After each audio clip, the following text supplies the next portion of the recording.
Buenos días, tardes, noches, madrugadas, a la hora que puedan ustedes ver este material.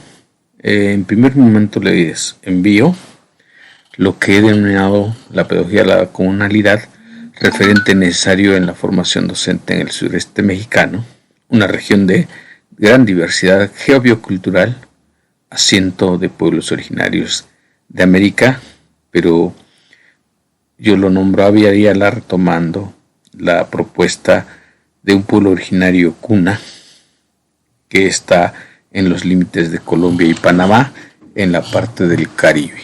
Bien, ¿por qué la pedagogía de la comunalidad? Porque en este caso estamos en una materia como propuesta de comunalidad de educación. Así entonces, yo planteo que es necesaria la pedagogía de la comunalidad, porque somos pueblos originarios que practicamos esto que han llamado comunalidad. Y entonces se la doy a conocer de manera general porque considero además que en este momento, dadas las condiciones de contingencia sanitaria, creo que no es muy apropiado llevarla a cabo, a menos que ustedes puedan hacer algunas de las actividades ahí en su comunidad, pero eso implicaría también que tuvieran gastos, estuvieran llamando constantemente a asamblea y esto afectaría directamente en su bolsillo.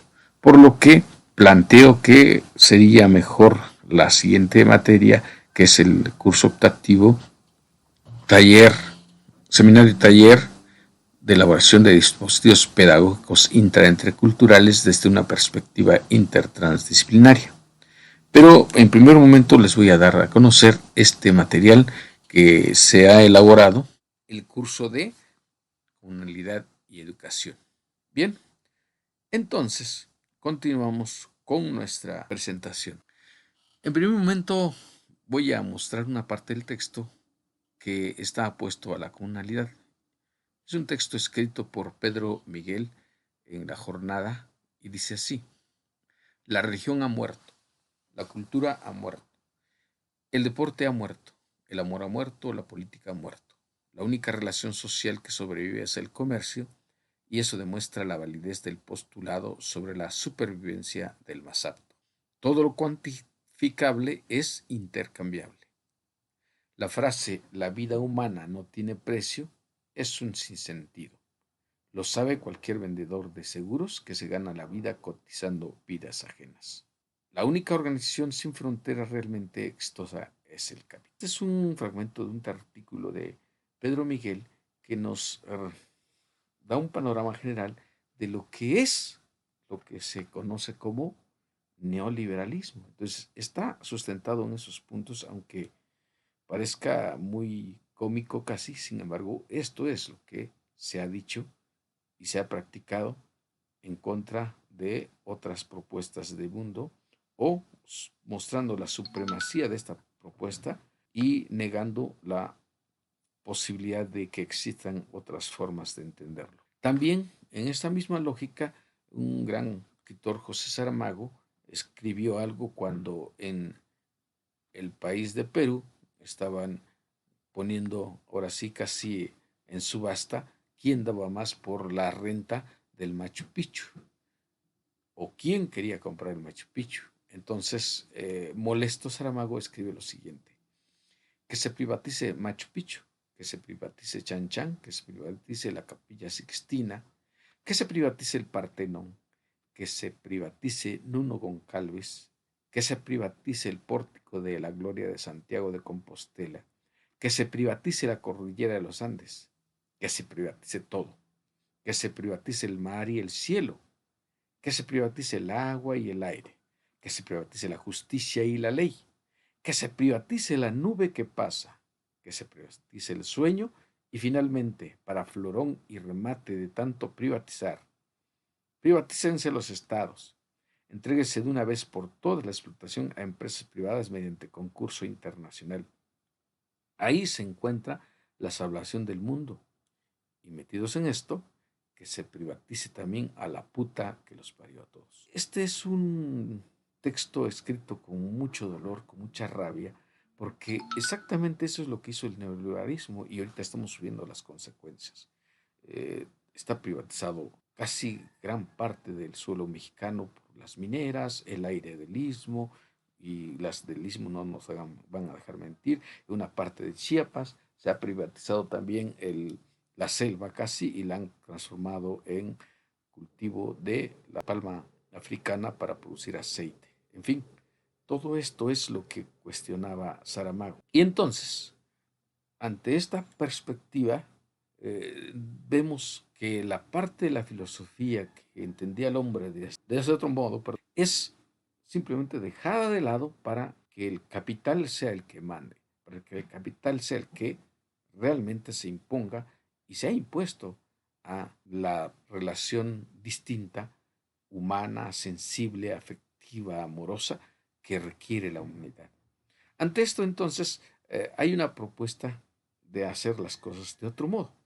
Es una mirada que se dice de colonial, es decir, quitar un poco de lo que nos han colonizado para empezar a recuperar, revitalizar o, en su caso, insurgir lo que ya está. Insurgir es sacar desde dentro. Bien, en ese sentido, empezamos por decir que la filosofía surge cuando el mundo cotidiano adquiere un carácter no familiar, lo que resulta en una suspensión de creencias usuales que tenemos acerca del mismo. El asombro ocurre pues cuando lo familiar se vuelve extraño, que apunta a la imitación de un mundo mítico o tradicional de una sociedad en cuestión para entender el mundo. Es decir, algo que sale de lo cotidiano nos asombra y entonces hay que pensarlo. Y de ahí es que surge la indagación acerca de la verdad que oculta este fenómeno, ese hecho que asombra. Ante esta situación, nosotros decimos realmente el pensamiento colonial pues ya no va a surgir de ese asombro, sino surge y está relacionado con cierta manera de algo que es no hacia el asombro. Sí es una actitud filosófica, pero distinta. Aquí pensamos que esa necesidad de filosofar, pero desde una perspectiva descolonizadora de la mente, debe nacer no del asombro ante lo bello de la naturaleza o lo extraño, sino a partir del horror o espanto ante la muerte. Así lo plantea Maldonado.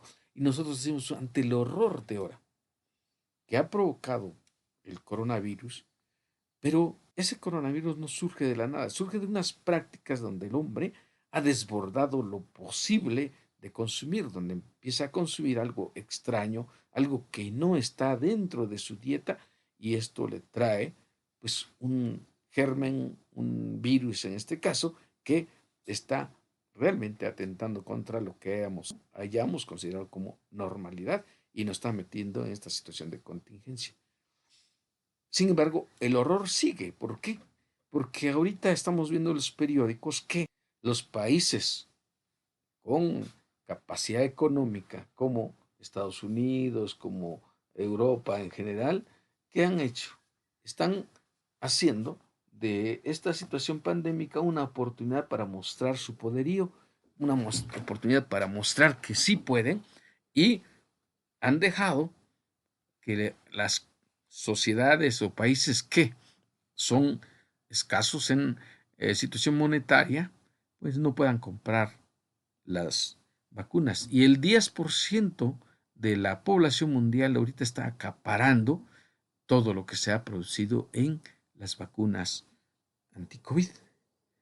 Esto es el horror, pues. Si a ustedes no les genera cierta molestia, cierto horror de pensar que a mí lo único que me importa es a mí y mi gente, los demás que puedan morirse, los demás pueden pasar lo que el COVID quiera. Entonces esto tiene que ser parte del horror en decir, no puedo pensar que el mundo sea tan insensible, sea tan, no sé, deshumanizado, ¿no? Entonces, precisamente es lo que plantea Maldonado. Descolonizar la mente es empezar a cuestionar esas cosas que son parte de un horror. Porque si nosotros decimos, bueno, que pague el que pueda, o como dicen algunos grupos de derecha de México, es que nos den la libertad para comprar la vacuna a nosotros, a donde querramos. Es decir, se van a vacunar los que puedan y los que no, pues que se pueden morir. Ahí es donde nosotros cuestionamos esta política, porque tiene que ser de otro modo. No podemos seguir formando seres insensibles, porque esta educación, la que está imponiéndose en México, es una educación homogenizante.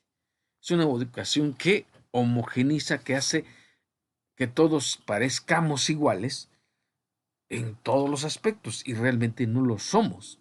Y no porque queramos la desigualdad, sino porque somos diferentes en perspectiva de mundo, en rostro, en todo y genotípicamente también somos diferentes.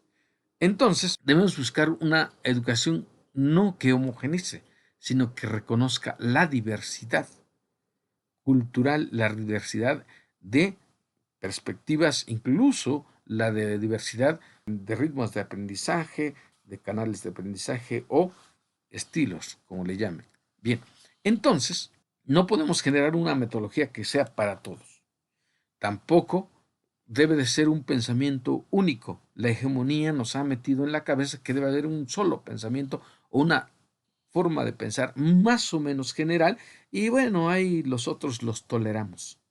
Y por eso ese concepto de tolerancia es un concepto muy, muy jodido, porque es un concepto que dice, bueno, te acepto ya que así eres, no puedo hacer nada, pero pues no me gusta que estés, pero bueno, ni modo. Y eso es un pensamiento que es hegemónico, que cree que así debe ser la normalidad, pero pues los que no son normales, los que no son como nosotros, los aceptamos, ni modo, los toleramos. Bien, ese vocablo de tolerancia es muy peligroso. Bien, entonces, esa perspectiva de educación que se ha impuesto es colonizadora. ¿Por qué? Porque nos impone prácticas de vida totalmente distantes de nuestra experiencia de vida en nuestras comunidades. Y así hace invisible a los que son diferentes en cuanto a matriz cultural, en cuanto incluso a los canales de aprendizaje o estilos. También invisibiliza a quienes tienen otra mirada sobre la relación entre el hombre y la naturaleza. Y sobre todo, favorece la exclusión de los grupos históricamente vulnerados. Sí, en este caso, si nosotros vemos cómo la pandemia ha estado generando más todavía una situación de desigualdad. Porque ustedes mismas, como estudiantes de la normal, se dan cuenta que quienes no tienen los medios o su comunidad no tiene los medios para acceder a la conectividad, ¿sí? En ese momento generamos una desigualdad o acentuamos una desigualdad. No queremos decir que son comunidades que están marginadas, porque habría que cuestionar lo marginal, lo marginado. ¿Sí? En la ciudad están marginados del oxígeno, marginados de la tranquilidad, de la seguridad. Así tendrán toda la conectividad del mundo, pero están marginados de la belleza de la naturaleza, de un amanecer, etc. Entonces, decimos que carentes de conectividad, no que están marginados. En este caso, entonces, la educación que homogeniza, pues realmente lo único que hace es querer que todos pensemos igual, seamos supuestamente iguales, pero un pensamiento que se nos impone sin reconocer nuestra diferencia cultural. Y ahí es donde atenta contra nuestra forma de estar en el mundo. Y esa educación evalúa lo que supuestamente se está enseñando y ustedes a veces también están en esa misma lógica. Desde el discurso nosotros estamos imponiendo cierta perspectiva. Por ejemplo, cuando alguien dice enseñanza, guión, aprendizaje, quiere decir que lo que se enseña se aprende. Y esto es un absurdo, porque nadie exactamente va a aprender lo que el otro le enseñó. Le aprende varias cosas, le aprende casi todo el procedimiento, si es, por ejemplo, en matemáticas, pero no necesariamente aprendió igual. A lo mejor incluso superó al maestro buscando una salida, nada más aprendió cómo es la solución, pero él le buscó otra. Entonces no aprendió igual. Aprendió una forma más o menos, pero le buscó para tener una resolución distinta al problema. Entonces, no es equivalente enseñanza-aprendizaje, no es equivalente la enseñanza con el aprendizaje. Pero precisamente esto sí lo plantean los instrumentos de evaluación, los que son instrumentos estandarizados. A nivel nacional hay pruebas estandarizadas y algunas son comerciales apegadas a las guías de Santillana, no sé qué otras guías hay. Eso es un absurdo porque no recuperan el lenguaje, la forma de decir las cosas en la comunidad y la forma de decir del propio docente. El docente entonces se vuelve un replicador de algo que están proponiendo, pero no es un pensador de lo que hace. Y eso es precisamente lo que plantean los medios que creen que se homogeniza, que todos pensemos lo mismo. Y el maestro, cuando solamente aplica una guía didáctica de cualquier empresa, de cualquier editorial, está haciendo solamente un proceso de colonización del pensamiento y no está generando posibilidades de insurgir lo propio de la comunidad. Lo malo es que no solamente es un examen nacional, sino también hay pruebas que a nivel global nos dicen quién está mejor y quién está peor. Bueno, eso es lo que consideran, ¿no? Por ejemplo, la prueba PISA. Y los resultados, cuando se trata de echar responsabilidades, nos hacen a nosotros un juicio sumario los medios, ¿sí? Dicen, no, es que esos resultados están pues, indicando que el proceso educativo llevado a cabo en Oaxaca, en Chiapas, en Guerrero, en Michoacán, son procesos educativos pues, mal hechos. Los maestros no están cumpliendo con su misión porque la misión es que repitan que los instrumentos estandarizados a nivel nacional y global son los que son válidos y si no respondimos a ellos, pues estamos mal. Esa es una forma de imponernos su lógica. Y para eso ocupan los dispositivos sociales, para eso ocupan todas las tecnologías de la subjetivación, desde los periódicos, la radio, la televisión, ahora hasta los memes, ¿no? Ahora todas las aplicaciones que tienen los celulares. Entonces, hasta ahí nos están cuestionando, nos están minimizando de nuestra manera de hacer las cosas, ¿sí? Si así están haciendo con el presidente de la República, con el magisterio, hacían lo que querían, aunque ahorita en estos momentos en Oaxaca o en el país no está tan menospreciada la práctica docente, pero aún así también, en este momento, pues se nos quieren imponer. La nueva secretaria de Educación Pública dice que va a retomar las cosas tal cual como las hizo Moctezuma. Eso quiere decir que nosotros no contamos, que nosotros seguimos invisibilizados, que nuestras situaciones no importan a un gobierno, aunque se llame de la transformación. Bueno, entonces nosotros tenemos que plantear otras cosas, ¿no? Nosotros debemos de ver que el contexto geobiocultural de los evaluados, ese es el que tiene que estar constantemente, sí, revisado, porque no va a responder en la misma experiencia alguien que vive en la sierra, alguien que vive en el valle, que vive en la costa o en el istmo, en cualquiera de las cosas más pequeñas, por ejemplo. Simplemente, algunos dicen el plato del buen comer. Bueno, el plato del buen comer, ¿cómo sería en la sierra? Y no puede ser el mismo que el que es en el istmo o en la Mixteca o en la costa. ¿Por qué? Porque son condiciones de vida distintos. Entonces debe tomarse en cuenta el contexto. Aquí, en este material, un servidor pone contexto. ¿Esto qué quiere decir? Que cada espacio es un texto, ¿sí?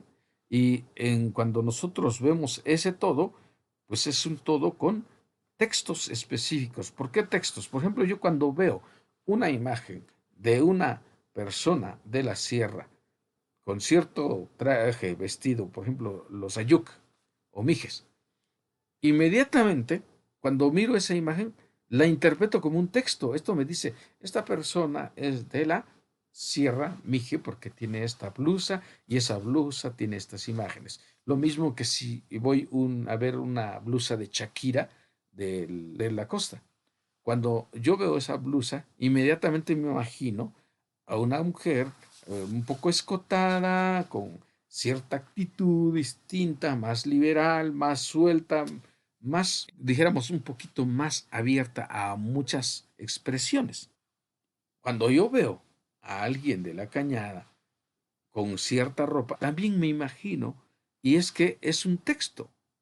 Entonces, en cada espacio hay textos, es un contexto, tiene muchos textos que nosotros tenemos que interpretar, que saber leer, que investigar. A veces, si no sabemos por qué, tenemos que investigar. En este caso, no hay un reconocimiento de nuestros entornos, simplemente se nos evalúa de acuerdo a un instrumento X. ¿Sí? Todo lo demás, las palabras, los procesos, no van de acuerdo a la escuela o la comunidad, sino van de acuerdo a un ritmo propuesto desde donde saben ellos, simplemente como si todos fuéramos homogéneos. Entonces, nosotros decimos que no es posible valorar o evaluar a sujetos configurados en procesos histórico-políticos y culturales en espacios diversos geobioculturalmente. Rápidamente, ¿por qué geobioculturalmente? Porque en lo personal considero que toda cultura, por ejemplo mixteca, se generó en función de su experiencia de cómo superar las necesidades básicas, por ejemplo la alimentación. La alimentación surge a partir de lo que se tiene en el contexto. O sea, ¿qué saben preparar las mujeres y hombres de la mixteca? Pues lo que hay. Y lo que hay es muy distinto en el valle o en el istmo. Así también en cuanto al vestido. En cuanto al vestido, se hicieron pues ropas distintas en procesos históricos. Por ejemplo, nosotros si vamos aquí en el valle, en una comunidad que se llama Teotitlán, vamos a ver cómo saben teñir los telares las personas y es totalmente acorde a lo que se dispone, o ahorita se dispone de más, pero antes lo que disponía el entorno, por ejemplo, el zapote negro, la granada, está la hoja de nuez, está el plátano, está el cempasúchil, en fin, es lo que se dispone en el contexto. Entonces, la cultura es producto de la interacción del hombre con el entorno y por lo tanto, cada contexto genera sujetos culturalmente distintos. Y aún así, yo digo, le pongo geo, porque ustedes van a llevar una materia de geografía, pero no solamente tiene que ver con las coordenadas de longitud y latitud, sino tiene que ver con el relieve del suelo, con el de si hay montañas, valles, llanuras, escarpados, desfiladeros. Eso parece no contar. Sin embargo, cuando uno recorre la geografía, las geografías de Oaxaca, se da cuenta de que va subiendo un cerro, de un lado está la barranca, de un lado de la barranca hay una vegetación totalmente distinta que del lado izquierdo al lado derecho. ¿Por qué? Porque tiene que ver la sombra, tiene que ver la intensidad de la luz y la hora en que pega la luz en esos lugares. Los rayos del sol de mediodía son más intensos, pues entonces generan otras condiciones. Bueno, entonces generan otras condiciones y por lo tanto prácticas de vida, experiencias de conocimiento, formas de interacción con la naturaleza, con el entorno. Entonces, dada esta situación, consideramos que hoy es necesario replantear los propósitos, perdón, de los distintos niveles educativos. Esto quiere decir que debemos de repensar la educación desde nuestra experiencia. Por eso consideramos que los procesos educativos deben orientarse en la formación de sujetos desde otras lógicas, desde otras perspectivas. Y considero que debe de haber un currículum base a nivel general y varios currículums a nivel local. Es decir, no podemos dejar de pensar que somos un país que va desde Sonora hasta el Suchiate, pero tampoco podemos pensar que somos iguales en todos los aspectos. Tal vez en derechos sí, pero culturalmente diferenciados. Luego entonces hay cosas que tienen que aprenderse desde el conocimiento incluso científico, pero no es el ejemplo igual en todos los aspectos. Por ejemplo, cuando hablamos de la experiencia textil que le relaté sobre Teotitlán, entonces ellos no tienen esa experiencia y pueden hablar de otras formas de vestir, de otras formas de encontrar los materiales necesarios para que haya que cubrir esa necesidad humana. Sin embargo, es totalmente distinta que aquí en Oaxaca. Entonces, los procesos son distintos. Incluso si uno va a esa comunidad de Teotitlán, vas a ver que muchas cuestiones de carácter, conocimientos de química, ellos lo manejan así como si fuera cualquier conocimiento, cosa que nosotros, por ejemplo, en lo personal, tiene mucha dificultad para entender algunos procesos químicos y ellos lo hacen tan fácil que dices, bueno, ¿cómo lo supieron? Pues es su experiencia. Entonces, no podemos decir que debe de ser igual en todos los casos, sino de acuerdo a la realidad es como se debe aprender a problematizar, a cuestionar, a buscarle cómo ellos han generado esos conocimientos. Entonces la formación no puede ser homogénea.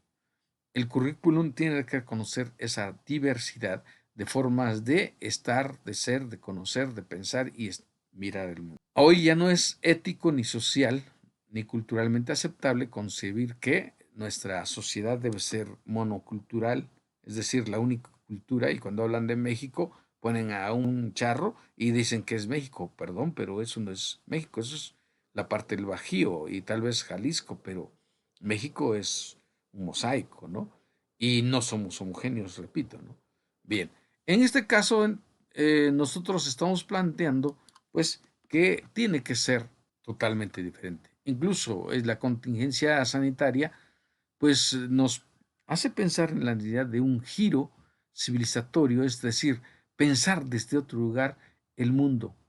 Y esto tiene que llevar, por supuesto, eh, tiene que implicar lo curricular, lo que se lleva en las escuelas. Pues incluso a nivel macrosocial, o sea, a nivel global, se requiere ese giro civilizatorio porque si estamos conscientes de lo que está pasando en el mundo con el calentamiento global, con la pérdida de las especies, con esta dislocación del clima, pues entonces estamos viendo que el supuesto desarrollo y civilización que plantearon los que han afianzado la lógica indoeuropea, pues no ha servido de gran cosa, ¿sí? Porque nos ha llevado a muchas cosas, cuestiones que son básicas en las comunidades rurales y ahorita resienten mucho el cambio climático, ¿sí? Entonces, hay necesidad de replantear la cultura, el ser, el poder, el conocimiento y los procesos de socialización y las formas de cómo se construye la realidad, porque hay procesos de construcción de esa realidad, de esa mirada hacia la realidad totalmente distintos. Y además la realidad no es una, hay muchas realidades, ¿no? Las realidades de la física, sí, cierto, son a nivel global, a nivel planetario, incluso a cosmos, ¿no? Pero hay cuestiones totalmente particulares que no pueden ser así, homogéneas totalmente, ¿no? Tal vez la cuestión de los elementos, de la química, sí, pero ahora, cómo se manifiestan aquí en cada contexto, eso es totalmente distinto. Y entonces hay que reconocer la producción, reproducción y circulación de los signos y significados de los otros contextos no tomados en cuenta. Todas las figuras de mundo que se han estado generando en otros territorios tienen que ser parte de la formación humana. Y otro aspecto que debemos de reconocer es que la educación es un espacio en disputa, es decir, que estamos siempre en una larga batalla de qué es lo que se debe enseñar. Entonces no hay nada ya definido sobre lo que se debe enseñar, puesto que para unos, en el caso de la gente del norte, hay que formar para la industrialización, aunque se acabe en el mundo.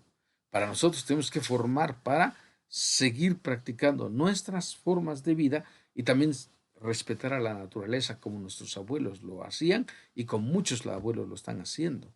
Entonces, si la educación es un espacio en disputa, ¿por qué nosotros no vamos a decir aquí, en este contexto, en este entorno, no estamos de acuerdo con solo repetir lo que los libros digan? Entonces vamos a investigar, vamos a buscar qué hay de la realidad de nuestro contexto y llevarlo a la escuela para que se fortalezca esa práctica de las comunidades. En nuestras Américas, o más bien en nuestras aviayalas, así le llamo yo, por lo que ya les dije del pueblo cuna, nuestras aviayalas, pues los espacios que existen ya estaban ocupados por los pueblos desde antes que llegaran de los güeros. Entonces, muchos ya tenían una perspectiva civilizatoria muy bien ubicada. Ahora sí que no nos vinieron a civilizar, sino ya teníamos nuestra civilización. El problema es que ellos no entendían que esta civilización es distinta. Ellos creían que la única forma de vida era la que conocían y por eso es que nos vinieron a imponer. Pero nosotros, si vamos a ver de nuestra cultura, por ejemplo, la material, pues nuestros abuelos sabían cómo producir sus alimentos, que distaban del trigo, de la cebada, de los europeos. Aquí se inventó el maíz. El maíz no es una planta natural de la naturaleza extraída, así como se extrajo o se domesticó el trigo, el sorgo. No, el maíz fue una construcción de los pueblos. Incluso las experiencias de investigación dicen que se generó más en el Valle de Oaxaca, cerca de Mitla. Ahí están unas cuevas donde están los más antiguos comales y la mazorca, sí, el maíz más antiguo se encontró ahí. Es decir, que se inventó aquí en el Valle de Oaxaca el maíz. Es un invento de dos plantas, básicamente del teocintle y de otras especies de maíz, ¿sí?, que hay en la cañada oaxaqueña. Hay uno que es una apariencia de milpa, pero con las espigas, ahí es donde hay maíces, no hay mazorca, todavía no tienen la mazorca. Ahí está solamente el abuelo del maíz que cruzaron para hacer después la mazorca con el teocintle. Ninguna otra cultura del mundo ha creado un alimento. Es un ejemplo nada más. En cuanto a lo simbólico, la forma de relacionarse con la tierra, la forma de respeto a la naturaleza, el lugar que ocupa el sol, porque todavía hay pueblos que mantienen muy bien su experiencia espiritual, tienen una forma de relacionarse con el sol, con la luna. Así entonces, nosotros tenemos que ver que esta es una perspectiva civilizatoria. En lo político-cultural también tenían su forma de organización social, ¿sí?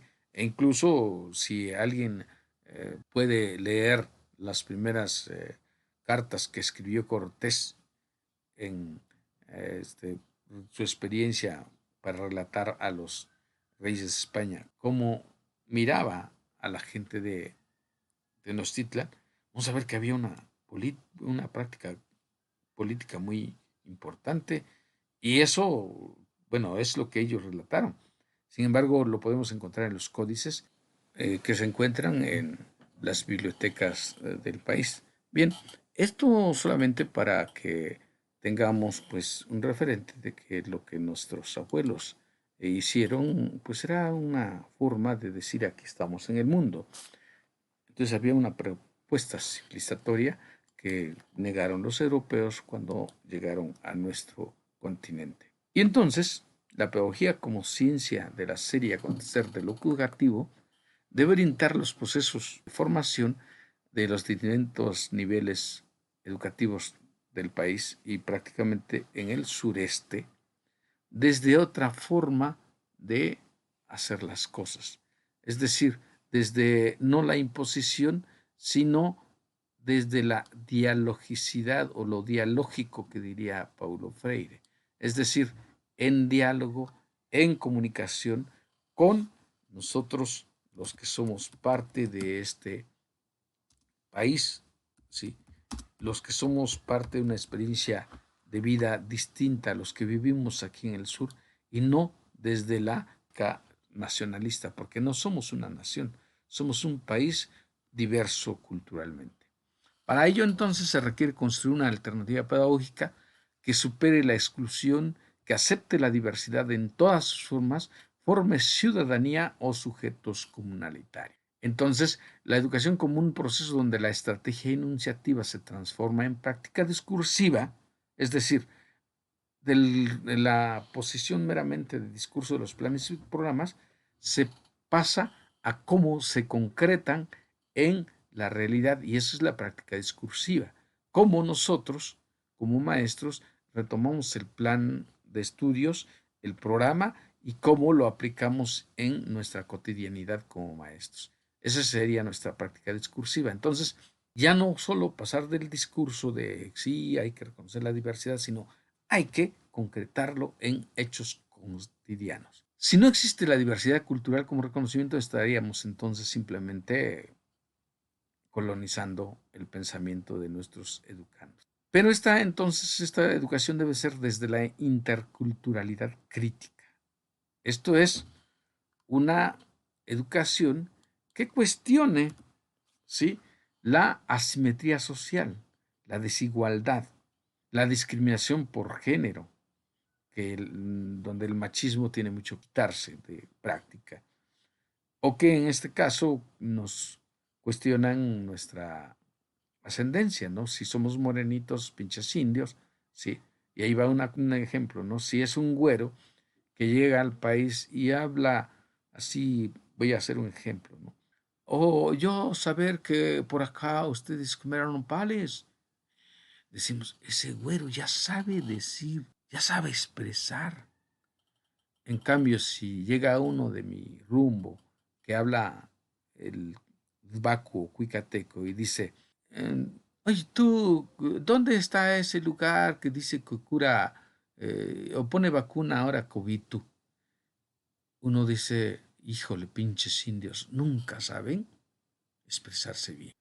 O sea, el mismo error que presenta un güero cuando dice si nopal es alimento y la persona que viene de una comunidad de pueblo originario y pide vacuna y tiene una expresión también pues con errores en el español, pues decimos que está jodido el indio porque nunca va a aprender, pero no reconocemos su lengua. En cambio el güero sí le reconocemos su inglés. Así estamos en esta cuestión de una discriminación de condición étnica que tiene que superarse y que debemos de reconocer que también hay otras discriminaciones como la de las capacidades diferentes o lo que unos dicen, bueno, vamos a hacer una cuestión de inclusión. Yo estoy peleado con el término de inclusión porque ¿quién incluye? ¿Yo? ¿Y qué soy yo para incluir o excluir? Es que yo soy el maestro, entonces me siento con poder y por eso incluyo o excluyo.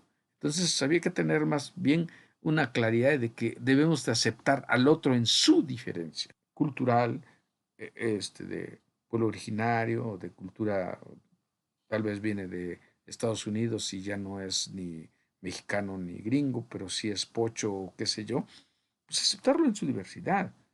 Y el otro, que es lo que llamamos, pues, con necesidades educativas especiales o presentan barreras para el aprendizaje, pues había que reconocer esa diferencia. Bien, debemos de pasar entonces de esa colonialidad territorial que pues, nos impusieron, colonizar nuestro territorio. Cortés llegó aquí a México, le cedió una parte del terreno a sus cuates, a sus amigos, a sus conocidos, a los que llamaron encomiendas. Entonces, los encomenderos eran los encargados de administrar esa parte del territorio. A esa colonialidad nos referimos. Pero esa colonialidad pasó a colonizar el pensamiento. Y esa matriz de pensamiento nos impuso prácticas como que todo tiene que ser de lucro, ganancia. Y ese lucro pues tiene que ser algo significativo más allá de la capacidad de consumo inmediato para que pueda haber acumulación. Y si hay esa posibilidad de acumular, entonces puedo consumir más todavía. En un largo plazo yo puedo tener carros, tener cosas, tener, bueno, todo lo que se me antoje si puedo acumular. El problema es que estamos fomentando un consumo infinito en un planeta con recursos finitos. O sea, no podemos decir que lo que tiene la Tierra es infinito. Es más, la palabra recursos no puede ser, sino tendríamos que hablar de bienes naturales finitos. ¿Por qué? Porque si nosotros hablamos de recursos, los recursos son cuantificables. Y si son cuantificables pueden tener precio. Y si tienen precio pueden ser parte de lo vendible. O sea, van a entrar al mercado. En este caso también nos impusieron ese pensamiento y nos subalternizaron, perdón, otras prácticas, ¿no? Cuando digo subalternizar es que es diferente y es posible, pero está por debajo de lo que yo creo que debe ser. Es decir, yo estoy arriba de los otros. Así nos miraron. Entonces, lo que nuestros abuelos practicaban como religión, ellos la llamaron idolatría. A lo que hablaban nuestros abuelos decían dialecto y muchos hoy siguen hablando que es que hablas un dialecto, no dicen un idioma, hablas el dialecto cuicateco, me dicen, no, le digo, hablo la lengua baku, como la lengua binisá o la lengua de los Yunsabi, que es el Tonsabi, o la lengua Ikot. También a nuestra práctica de vida, que era también, si lo equiparamos filosófico, pues ellos decían, no, no es filosofía, es una cosmovisión, así muy de segundo orden. Y entonces también nos impusieron una concepción de nación. Es decir, la nación tiene que ser algo más o menos homogéneo en cuanto a que ahí nacieron, ahí tienen una sola cultura, un territorio, una lengua. Así se nos impuso, ¿sí? Entonces, decimos que esta concepción de nación pues no es cierta. Incluso el mismo presidente de hoy habla de servidores de la nación. ¿Y cuál nación? Si no somos una nación, somos un país con una diversidad de nacionalidades. México es un país plurinacional porque hay una nación Icot, una nación Ibaku, una nación Binizá, una nación Ñusabi, o nación mixteca, pues, nación zapoteca, nación cucateca, nación guave. ¿Por qué? Porque tiene un territorio, una cultura y unas prácticas de vida muy particulares. ¿Sí? Sin embargo, en la historia de antaño y ogaño, es decir, de hoy y hace tiempo, siempre ha habido una disputa por el poder y se consolidó una nación desde la lógica dominante y se fue incorporando, pues no siempre bien, negando el diálogo, se fue forzando la incorporación de las comunidades a una concepción de nación, a un modelo cultural que se consideró que debería ser el proyecto de nación, bajo ese modelo occidental, desde la mirada de los que venían de Europa. ¿Sí? Claro, y no podía ser de otra manera porque los que incluso dirigieron todo el proceso de la independencia, pues tenían descendencia española, eran criollos, sí, y sobreponían la mirada occidental a la mirada de los pueblos. Por eso se fundó esta supuesta nación, que no es más que un país plurinacional. Sin embargo, aquí en el sureste está la forma de vida distinta que llamamos comunalidad. Y Martínez Luna lo dice así: somos comunalidad, lo opuesto a la individualidad. Somos territorio comunal, no propiedad privada. Somos compartencia, no competencia. Somos politeísmo, no monoteísmo. Somos intercambio, no negocio. Diversidad, no igualdad, aunque a nombre de la igualdad también se nos oprima. Somos seres interdependientes, no libres. Tenemos autoridades, no monarcas. Esto es precisamente el planteamiento de Martínez Luna, que nos hace ver cómo nuestros pueblos tienen su mirada sobre lo que ocurre en el mundo, entonces sobre la forma de vida sobre todo. Y entonces los pueblos originarios que ya habitábamos este territorio, pues tenemos una matriz de pensamiento distinta al europeo. Decíamos que el lucro, acumulación y consumo es la matriz de pensamiento que viene de allá, y aquí Martínez Luna, en el texto que yo les leí, pues plantea otra. Precisamente por eso es que es necesario ir hacia una pedagogía de la comunalidad, es decir, repensar la viabilidad de las concepciones del ser trascendental, la razón. Actualmente es una razón indolente, por lo que ya les expliqué de la vacuna, por ejemplo.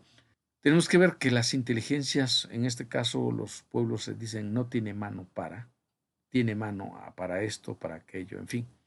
Las inteligencias, el desarrollo moral, pues tienen una idea de simplemente reconocer lo que hace el humano, ¿sí? Y no lo que hace la naturaleza. Por ejemplo, se valora, hasta es más, ahorita están registrando las patentes porque fue un invento lo de la vacuna. Y cuando se han atrevido a patentar todo lo que crearon, ¿sí? Para empezar, la naturaleza, que creó lo que creó la naturaleza en la evolución. Nadie reconoce la naturaleza porque lo que importa es lo que hace el humano. Entonces es una sociedad homolátrica que idolatra lo humano y no lo que la naturaleza ha creado en su incesante devenir, en su incesante evolución. Y por eso hay una deshumanización que niega la compartencia del mundo con quienes estén difiriendo, ¿no? Y ahí tenemos el ejemplo de el tristemente célebre Donald Trump, que creía que el único país que debía dominar el mundo es Estados Unidos. O sea, ustedes son los que van a ser nuestros sirvientes. Cuba, por ejemplo, la ponen como una nación o un país que impulse el terrorismo, cuando el que impulsa el terrorismo es Estados Unidos. Ah, pero ¿por qué? Porque difiere de su visión y cosmovisión del mundo, por lo tanto, entonces no debe existir Cuba. Así de amolada es la forma de mirar de la matriz de pensamiento indoeuropeo. Por lo tanto, tenemos que ver, cuestionar esa racionalidad que centra la representación del mundo en conceptos, fórmulas, ecuaciones, teorías. Claro que esto nos ha dado muchas cuestiones de ventajas del hombre sobre la naturaleza, pero en ese afán de racionalizarlo todo, lo insensibilizan al humano, lo hacen un objeto más. Y hoy, en esta contingencia, pues estamos viendo que esta forma de pensar no es muy acertada, que digamos, no es la que nos puede garantizar la vida en lo futuro, sino estamos acabando con el mundo. De ahí que la comunalidad como práctica de vida, ¿sí? Surge no solamente como una opción de vida del mundo, sino que ahora como también un horizonte pedagógico que nosotros debemos de seguir practicando, ¿no? Y para ello hay necesidad de la asamblea o junta comunal, de la organización comunal, como es el sistema de cargos, el poder y estructura que se organiza en las comunidades desde la comunalidad es totalmente distinta. También del espacio territorio donde viven. Debemos de seguir viendo el trabajo comunal o tequio como una forma de superar necesidades colectivas, necesidades comunales. Eh, la fiesta en este caso la Guelaguetza a nivel estatal, pero se la ha nombrado así, pero todo el mundo hace fiesta. Estos son los elementos, el festejo, el trabajo, el territorio, la organización y la asamblea comunal son los elementos básicos de la comunalidad y tienen su derivación en el sentido ético-filosófico, nombrándolos de la perspectiva europea, pero diríamos nosotros desde, ¿sí?, su derivación en una comunal vivencia, que sería la cuestión ética, ¿no? En este caso, ¿qué entendemos por comunal vivencia? Es la forma de cómo se relacionan las personas en su entorno. Por ejemplo, tienen una forma de relacionarse de tal manera que mantienen el tejido comunitario sano. Hay sí un poquito de alteración, sin embargo, esa forma de hacer las cosas permite tener una buena relación, como la reciprocidad o mano vuelta. Esto es, que yo apoyo a alguien por el día de hoy o me apoya porque voy a piscar y necesito terminar luego, pero cuando yo termine voy a su cultivo y hago lo mismo. Lo que él me ayudó, yo lo ayudo porque su siembra fue después y la mía fue primero, entonces la mía se está secando ya y la de él apenas viene. Entonces, hoy necesito, pero mañana el otro necesita. La compartencia, es decir, que nada es totalmente mío, ¿sí? Sino lo debo compartir. Y eso es lo que pasa en la fiesta, es lo que pasa en muchos momentos, ¿no? Si ustedes son de pueblos o comunidades, cuando alguien dice, tienes un maíz muy bonito, es un rojo que no tengo. Ah, pues si quieres te doy para que tengas. Y no dice te cuesta tanto, sino se comparte. En las asambleas hay un consenso, se busca que estemos de acuerdo la mayor parte, o más bien la totalidad, porque ese es el consenso, no es la votación. La votación es una forma democrática, pero no es comunal. Eh, el consenso es cuando todo mundo está de acuerdo en lo que se está planteando y ya no necesita haber votación. Simplemente alguien que difiera de la propuesta, no, perfecto, ya es un consenso, ya se aceptó de qué es lo que se va a hacer. Bien, y lo otro, que nosotros aquí no pensamos que cada quien se rasque con sus uñas, sino que nos necesitamos todos. Y en esa necesidad del otro nos complementamos, porque yo sé hacer una cosa y el otro sabe hacer otra cosa. Yo soy bueno para pues, una herramienta muy rudimentaria, ¿no? Pero el otro tiene capacidad para manejar otras cosas, tal vez la tecnología. El otro sabe cantar, sabe entretener, el otro sabe cocinar. O sea, todos somos diferentes y nos complementamos y no hay quien sea mejor que el otro, incluso como maestros. Uno puede tener una habilidad muy desarrollada y el otro no, pero el otro tiene otra habilidad que ha desarrollado. Entonces tenemos que entender que esto es también lo que debemos seguir impulsando en nuestras comunidades. Entonces, nosotros tenemos que transitar de la territorialidad. El currículum es un espacio de encuentro entre maestros y estudiantes. Ese sería el territorio curricular.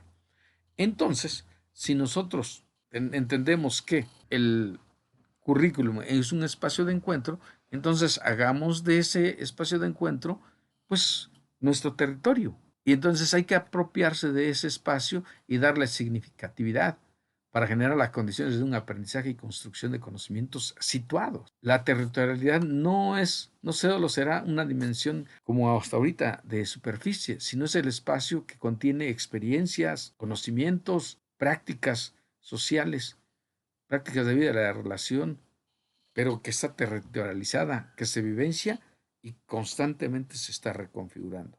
Entonces, transitar a la territorialidad curricular como espacio de encuentro, es decir, la escuela es el espacio de encuentro de quienes habitan la comunidad.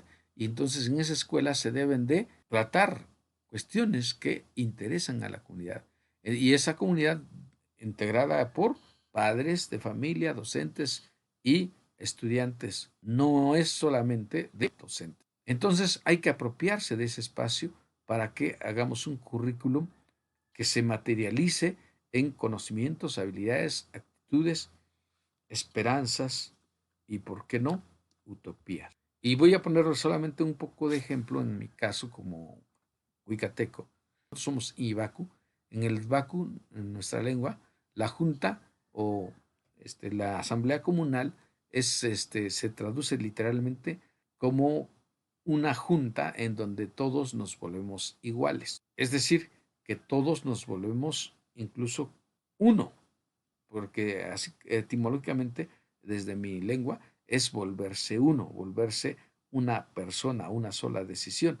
Entonces, si nosotros hacemos de la Junta Comunal de la junta en la escuela un solo objetivo, un solo propósito, porque queremos superar algo que consideramos necesario, entonces el maestro tiene que impulsar la asamblea comunal. Entonces, el propósito es que todos podamos proponer. En este espacio, entonces, la comunidad docente debemos trazar un horizonte de sentido para aspirar a lo que la comunidad quiere para su futuro. Y entonces, si los propósitos y las metas se comparten y son concretas de un lugar específico, de gente concreta, con prácticas culturales, entonces lo que tenemos que hacer es aprender a dialogar, a discutir, a proponer y a llegar a acuerdos y decir, esto es lo que vamos a superar, esta es la tarea de... Y ya no sería entonces lo que nos traen los libros, sino desde la lógica de las comunidades,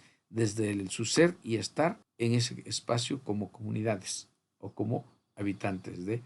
Esto nos convierte entonces en no ser personas o profesores que repetimos lo que viene en un plan de estudios trazado desde fuera, sino en actores y autores. O sea, nosotros seríamos los creadores de eso. Entonces, eso es lo que se plantea que se puede hacer en comunalidad de educación. Y el tequio o trabajo comunal sería el dispositivo en la búsqueda de información, construcción de conocimientos, generación de nuevos aprendizajes. Será la forma de compartir con los sujetos de aprendizaje, tanto maestros y niños, porque nosotros también aprendemos de nuestros niños, para aprender la responsabilidad.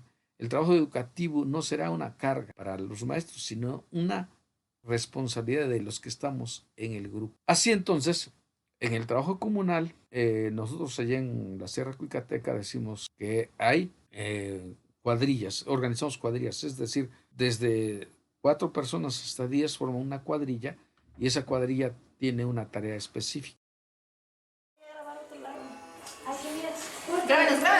Pegando, que estamos haciendo un trabajo. En nuestros grupos, a lo que llamamos nosotros equipos, ahí les decimos cuadrillas desde lo comunal. Bueno, entonces se puede retomar eso como experiencia para que cada cuadrilla tenga una tarea específica y fortalezca ese vínculo en la necesidad de que los que están en esa cuadrilla tienen que hacer algo para superar ese reto que se les puso. La otra cuadrilla hará lo propio y así para que el grupo se vaya investigando y vaya intercambiando en el proceso lo que va a aprender una cuadrilla, se la enseña a la otra cuadrilla y así intercambiamos y compartimos lo que... Y también el cargo como dispositivo pedagógico, es decir, el que yo tenga una responsabilidad no es porque no quiera asumirla, sino como maestro, en mi caso, yo daría la responsabilidad al grupo para que el grupo nombre, retomando una expresión de la costa, que ahí es el tatamandón, aquí sería nanamandona, sería la nanamandona la que organizara a su grupo. Entonces el cargo lo va a ocupar alguien que va a organizar al colectivo, no porque el maestro evada su responsabilidad, sino porque el grupo tiene que empezar a ser autogestivo como las comunidades, tiene que tener autonomía, tiene que tener metas propias. Entonces, tenemos que darle cargo a los niños. Y yo, en mi caso, a los estudiantes de la normal, les daría cargo para que busquemos, ¿sí?, cómo superar el reto que tenemos. Entonces, el cargo es una tarea generada por la asamblea y debe ser formativo para comprometerse en el trabajo de una comunidad de indagación, es decir, una cuadrilla investigativa, para formar también el carácter de responsabilidad, porque cuando tenemos una responsabilidad, quiera sea o no, se forma nuestro carácter. Este es un proceso de construcción de una conciencia o constitución de una perspectiva más colectiva, donde la persona o individuo sí tiene importancia, pero cuando aporta a lo comunal. En este sentido, entonces, es la configuración de un sujeto comunal donde la intersubjetividad pues sea la que nos ayude a ser mejores cada día. Otorgar responsabilidad no es delegar, sino es simplemente reconocer que cada quien puede tener responsabilidad y que la comunidad es lo que importa, no importa la persona. Bien, y la fiesta sería precisamente celebrar logro de las tareas acordadas y reconocer también que cada sujeto, cada persona aportó a nuestra comunidad y hay que festejarlo, porque festejar es parte de la vida humana. Los logros tienen que nombrarse, tienen que reconocerse.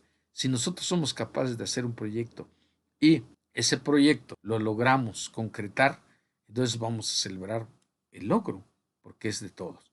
En ese sentido, entonces, la fiesta también es un dispositivo pedagógico, pero que tiene un proceso, ¿sí? Porque desde que lo planteamos como un momento, debe de haber organización, quién va a hacer esto, quién va a hacer aquello, en dónde se va a hacer, con qué tenemos, qué cantidad de dinero vamos a reunir, si vamos a necesitar dinero, cómo lo vamos a obtener, si vamos a tener material, cómo lo vamos a buscar, a encontrar, o en su caso a sembrar, a hacerlo. En fin, entonces la fiesta sería precisamente celebrar los logros colectivos, los logros comunales. Esto es parte de lo que se plantea en Pedagogía de la Comunalidad.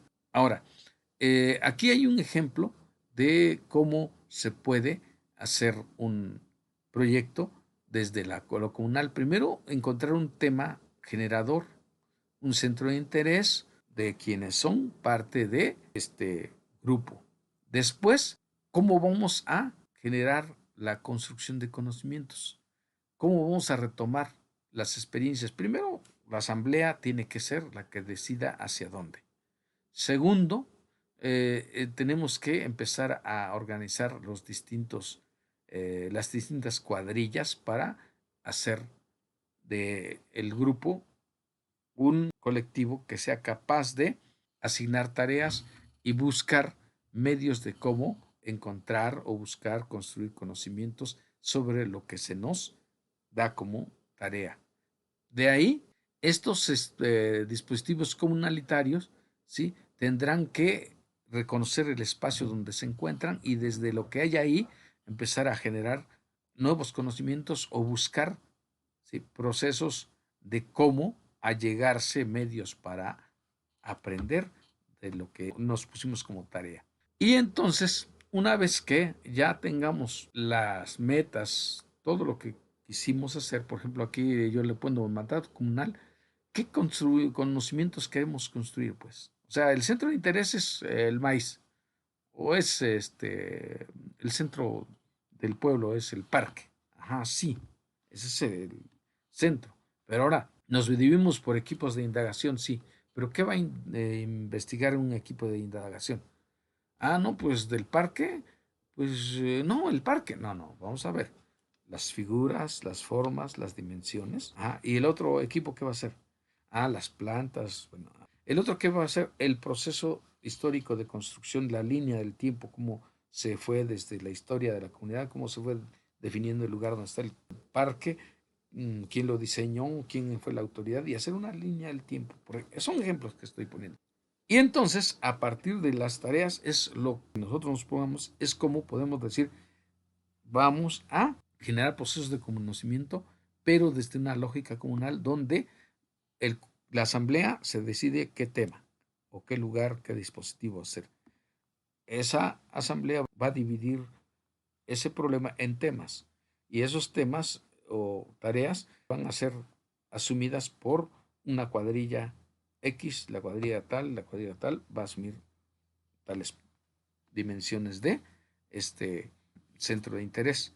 Y ya que esté distribuir la tarea, para poner calendarios, tiempos, decir, bueno, cuánto tiempo disponemos para, y una vez dispuesto el tiempo, entonces ya organizamos quién empieza, quién sigue y ya cuando se termine, cómo festejamos. Sería la trama pedagógica comunalitaria. En resumen, entonces, aproximación a un proceso metodológico de la pedagogía de la comunalidad sería, primero, asamblea propositiva para proponer temas generadores desde la lógica de reconocerse, repensarse, revalorarse, resignificarse para revitalizarse como cuerpo social.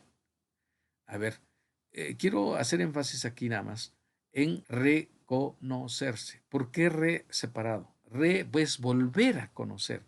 No es reconocer, sí me reconozco, ¿cómo no? Si voy a reconocerme, tengo que revisar mi trayecto, volver a cada parte de mi vida, tengo que darle sentido y significado para, sí, entonces soy así porque esto marcó mi vida. Entonces ya no estoy solamente reconociéndome, sí soy yo, no. Estoy reconociendo por qué soy como soy, pero a partir de volver sobre mi vida, volver sobre mis pasos, volver sobre. Entonces, una vez que yo ya conozca otra vez, me reconozco como sujeto tal.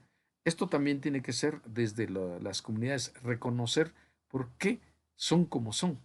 Y por eso también exige pensar, volver a pensarse, volver a valorarse, volver a significarse para después decir lo que vale en mi pueblo, en mi comunidad, en mi entorno, es esto. Y si es esto lo que vale, entonces vamos a hacer que vuelva a la vida otra vez, revitalizarlo, darle otra energía, impulsarlo para que vuelva a ser. Eso sería el objetivo de todo esto y la Asamblea Comunitaria es la que debe proponer los temas. En el proceso áulico se plantea que sea un proceso globalizador con estrategias pedagógico-didácticas, dialógicas e indagadoras que planteen la generación de centros de interés, temas generadores, temas de indagación, otros, donde las decisiones serán en asamblea grupal.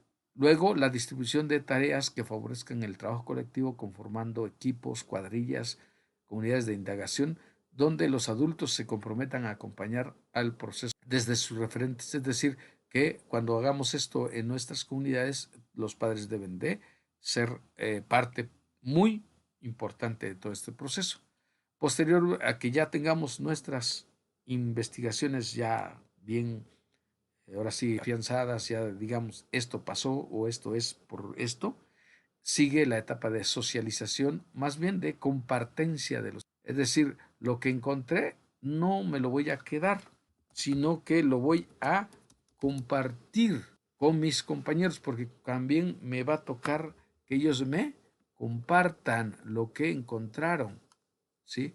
La compartencia entonces no es nada más de los otros hacia mí, de mí hacia ellos, sino debe ser recíproco. Yo le comparto lo mío, ellos me comparten lo suyo, lo que encontraron. Entonces, ese sería el momento de presentar nuestros hallazgos y debe ser en una asamblea comunal donde se valore lo que se logró. Digo asamblea comunal, pero en este caso sería el grupo, la comunidad, y esa comunidad tendría que conocer los avances. Ahora, si como escuela se puede hacer algo parecido, pues sería la comunidad escolar. Buenos días, padres de familia, maestros y compañeros alumnos. En tercer grado, la fiesta del Día de Muertos la realizamos con las siguientes asignaturas: español, ciencias naturales, educación cívica, educación artística, la actividad donde vivo y el artístico. En la actividad donde vivo el mapa de la nata, que está compuesto por esta otra en la región. Y la asamblea sirve para ir valorando y retroalimentando todo lo que estamos logrando para que ya una vez que, digamos, están abarcado todo lo que se propuso al inicio, valorándolo bien, hemos logrado la meta, entonces ahora sí había que festejar los logros obtenidos mediante esta propuesta. Esto es lo que se propone en lo de pedagogía de la comunalidad, precisamente por esto último que acabo de revisar, es que considero que no podemos hacerlo por el momento porque ¿cómo vamos a hacer la asamblea? ¿Cómo vamos a distribuir las tareas? ¿Cómo vamos a ir a indagar con las personas de la comunidad si vamos como equipo? Esto implicaría la cuestión de riesgo y por lo tanto estaríamos afectando a la comunidad porque es posible que seamos portadores del virus y nos va a afectar o alguien que está por ahí que no está enfermo aparentemente sí tiene el virus y entonces nos contagia y ya se afectó la situación. Entonces esto sí está difícil, por eso planteo que pues a mí me gusta la materia y cuando está normalmente la escuela funcionando, pues no pasa nada. Pero en estas condiciones realmente me parece difícil. Espero que a pesar de lo rápido y extenso que quise hacer esto, puedan escucharlo y hagan su valoración. En breve les paso la siguiente materia. No se me despeguen mucho de su dispositivo porque continuaremos. Buenos días, tardes, noches, madrugadas, a la hora que ustedes se encuentren, digo, a la hora que ustedes puedan escuchar este audio. Muchas gracias.